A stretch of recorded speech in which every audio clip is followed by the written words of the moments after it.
Hey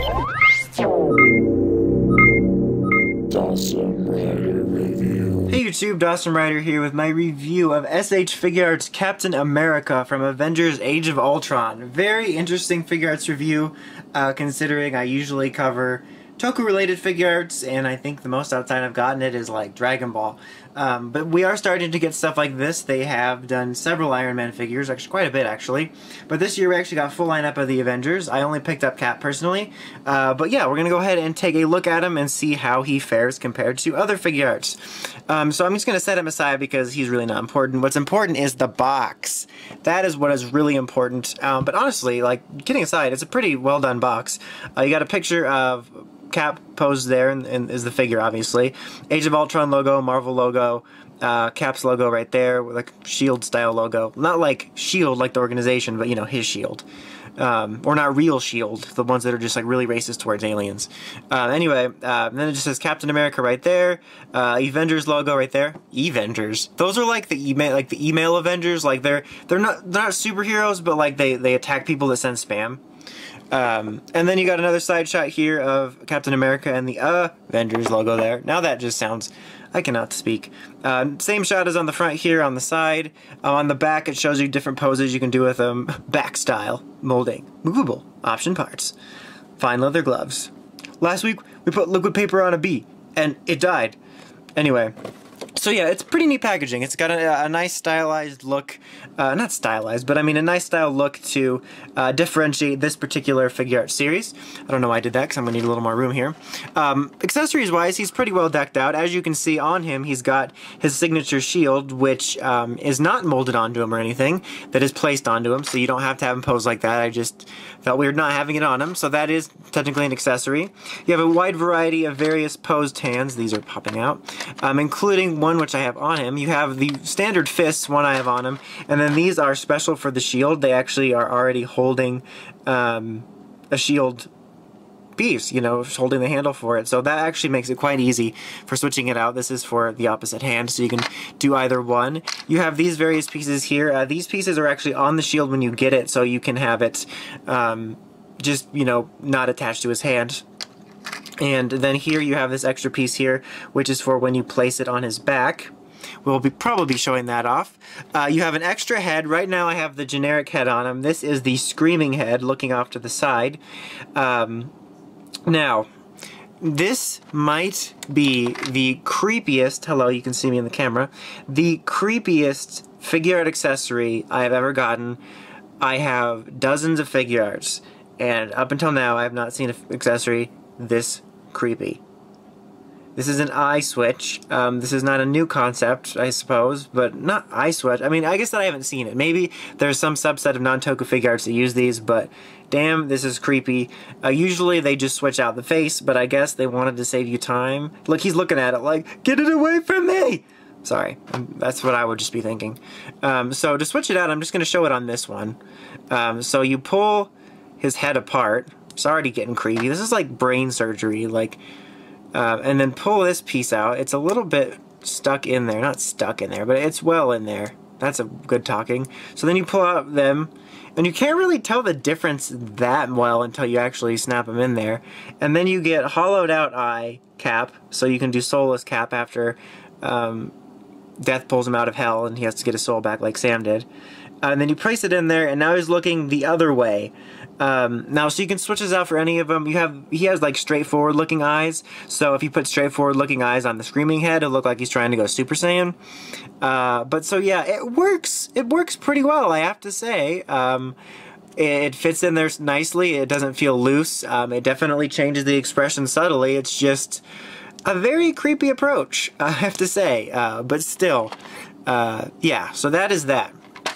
Alright, so now on to the main event. I've already sort of taken a look at the shield, but just to talk about it for a second, it's very nicely done. It's got a beautiful shine to it. I think it looks absolutely fantastic. As I showed you before, you do have a special hand on him to just place this part on here. This one is different in that it wraps around his arm. This piece isn't attached, excuse me. But so yeah, articulation-wise, it's pretty typical Figuarts fare. You have a nice ball joint here, swiveling right here. You got a double elbow joint. You got swiveling at his fist. You have articulation both at the chest and waist. His head and neck are on nice ball joints, so you can move around 360 and do creepy exorcist stuff. With mine, when you swap his head on and off, it actually becomes quite loose for me, no matter how hard I push it down. So watch for that. 360 ball joint here, swiveling, squeakying. Double knee joint, more squeakying, and then you have a nice joint here for some great all-around motion on his ankle. The little, what I call the toe action joint. So pretty typical fare. If you're not familiar with Figuarts, they are very well articulated. As for the mold, it's a pretty decent mold. I have a couple problems with it. For whatever reason, I'm like a huge harper on the shoulders, it's like they're so small, like the shoulders, and then they have the large gap here, which you will get gaps with figures, but this one is definitely noticeable in some respects. I know that sometimes that's unavoidable, and they do a pretty good job of covering it with the shoulder piece here in most instances, but still I think it could have been done maybe a little bit better, but it could just be me. I'm not entirely sure why I'm always fixated on the shoulders, mainly in Sentai Figuarts, but still. And also, it's a solid mold, but mine, it doesn't feel, I don't want to say loose, like really loose, not like there's certain Figuarts you'll get or have for a long time and you'll go like this and his legs will be swinging back and forth. But it's definitely not as tight as it should be, and I don't want that to sound gross, but it just doesn't feel like it's going to stay, you know, very tight. It's going to get loose over time, I feel. It just, maybe it's me personally, it just doesn't feel that level of quality. But I'll go on about more of that in a minute. Detail-wise, he's pretty well done. Like, you already looked at the shield. That looks pretty good. I feel like every time I talk about the shield, or shield, I'm thinking of the organization. Like, I'm just picturing Coulson and everybody. But yeah, detail-wise, it's pretty solid. I think that this is a fairly good representation of Chris Evans. Could it be better? Sure. And he looks a little dead in the eyes, but hey, he could not have eyes. We could do that. But I think they did a pretty good job there. I think the suit itself looks nice. They got all the details very nicely done on it. It's kind of hard to tell here, but it has, obviously it's plastic, but it definitely gives you the feel of the material it would be in the movie. Like when you're looking at it, they did a good job of capturing that. You can see here on his shoulders, he has a little Avengers logo right there as well.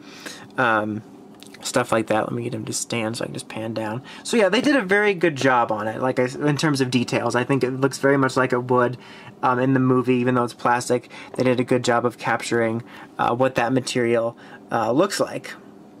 So yeah, now the last thing we're going to do here before I sort of do like a final verdict-ish thing is show that this can go on the back. It's going to be very simple. So take this off just to show you that's a piece like that. Just going to pull this right off. He can just kind of hold this handle here. Now, that's another thing, is this elbow always comes off. It's probably because it's the one I'm always working with, but that can be a pretty common thing amongst Figuarts. Elbows and kneecaps sometimes pop off, but just watch for that. But anyway, that's not what I was going to talk about with that. Okay, so back here, you're going to want to be really careful. There's a little piece right here. Thankfully, my fingernails are just long enough I can do it. I always need fingernails after I've cut them. But you're going to want to pull this piece out. And you can kind of twist it out, too. You can twist it a little bit so that it'll pop out. And very carefully, there you go. It's a very, very tiny piece, so be very careful. There's a lot of little tiny pieces like that in Figuarts, but this is easily the tiniest one I've had to work with. Now place this on the back here. And then right here, there's two little pegs that will line up with right here. And place it on there. Ideally, you'd want to cover this one up with one of those other ones I showed you. But this is just for a quick show. You can obviously put it on his back. So that's very easy to do. But if you are going to keep him posed like that for a long period of time, definitely figure out a good way to keep track of this piece. Like I said, this is easily one of the smallest pieces, if not the smallest piece that I have dealt with. Very, very hard, or very easy to lose, hard to keep track of. Definitely be careful with that one. That's one to watch for. Yeah, but so that's pretty much it. Overall, I do like this figure. I definitely think it could have been better. I hate to sound so nitpicky about it. I really do. But when you've bought so many Figuarts, and considering their price, you always expect a little bit more. And it's not that this guy isn't good. Figuarts are always very well articulated. They're some of the best articulated figures I own. And the detail on him is very nice. I don't have any problems with it. I think it does a very respectable job of capturing what Chris Evans looks like. Like I said, I think that the suit looks really nice. It definitely captures the way it looks. Detail-wise, there's really no problem with it. I think it looks very nice. It's just the mold doesn't feel as solid as it could be, and the figures are so expensive that the ones that I really appreciate are the ones that I take out of the box and think, man, this figure just feels fantastic. It feels solid. It feels like a figure of that price, if that makes any sense. And this just doesn't feel like that. It's not a terrible figure by any means. It's just that I feel like for the money, the mold could be just a bit tighter, without trying to sound dirty, to make it worth the price. So yeah, that's really all I have to say. Like I said, not a terrible figure by any means. It's still very solid, and honestly, I could still recommend checking it out, especially since I don't know how their prices are going to go. Iron Man figures go from retail price to I need to sell a kidney really quickly, so I'm not sure how Cap, Hulk, and Thor are going to fare in terms of that, but yeah, if you really, really want one, I don't think you'll be disappointed. Like, I don't think you'll get it and be like, man, Dawson was right, this is trash, because I don't think it's trash by any means. I just think for the money, it could have been a little bit better, but it's still a good figure. But anyway, that is about it. Until next time, make sure you check out the Crazy Podcast at writersrangersrambles.com. And of course, don't forget to like, comment, and subscribe. Till next time, it's Dawson Ryder, signing out.